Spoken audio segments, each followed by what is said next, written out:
Emerald, good to speak to you tonight. Trust in politics and trust in politicians is at a record low, fair to say, in France, and it's creating pretty fertile ground for fake stories.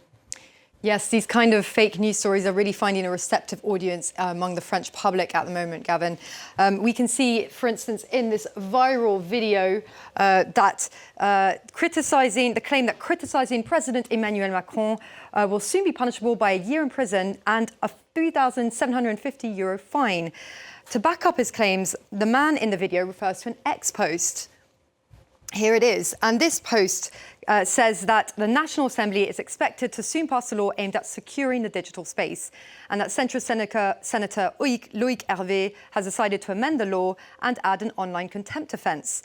This means, according to the video, that simply insulting the president online will earn you a fine or prison time. But the video maker neglects to mention an important detail, that is that this post actually dates from April of last year, more than a year old. And at that time, it's true that Parliament was debating this law, but the online contempt offence never actually made it in. The Constitutional Council censored it in May 2024 because, quote, it would undermine the exercise of freedom of expression and communication. I should note, though, that insulting the president in France did used to be a criminal offence, as we can see on the official French government website for legal information. But this was repealed in 2013 after criticism from the European Court of Human Rights. And in the midst of a political crisis like this one, the one France is going through, Gavin, rumors like these are enough to anger even more people, of course.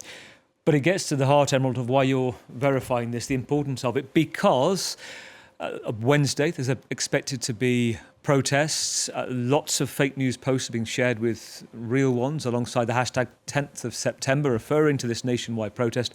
Talk us through what that's all about. Yes, it's protests being called by this anti-government campaign that has ballooned on social media. It's been dubbed Bloquons tout or Let's Block Everything, urging a shutdown of the country this Wednesday with protest actions and civil disobedience. And it's been supported by several groups, like these ones that we see here. It's a grassroots movement, seemingly, and which gained momentum in July after François Bayrou announced budget cuts. But we've also seen that its growth has been really pushed by a network of bots. And here we have an investigation by a collective specialising in open source intelligence and cybersecurity, Projet Fox. It investigated these dodgy accounts and reports that they are likely bots controlled by a foreign entity designed to amplify social divisions in France.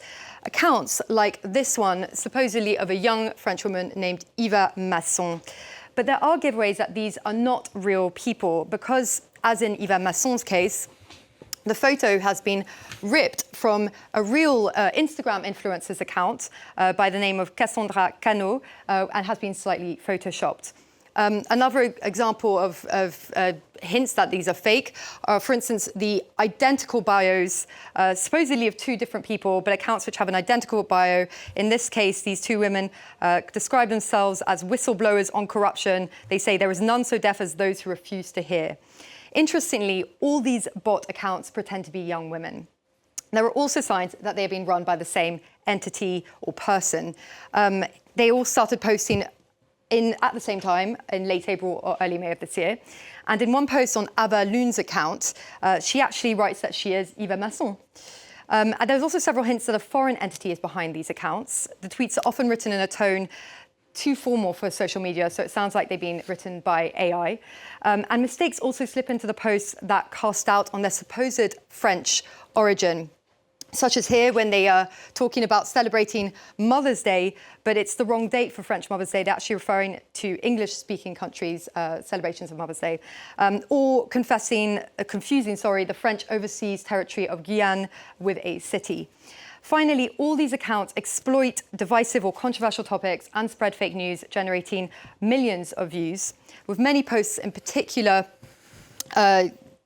criticising the support given to Ukraine and showing support for Putin and Russia and denigrating President Volodymyr Zelensky. Projet Fox concludes that although we can't know for certain the origin of these bots, there is little doubt that their aim is to fan the flames of the French political crisis in order to further destabilise society, Gavin. Really interesting, really important. Emerald, thank you. Emerald Maxwell from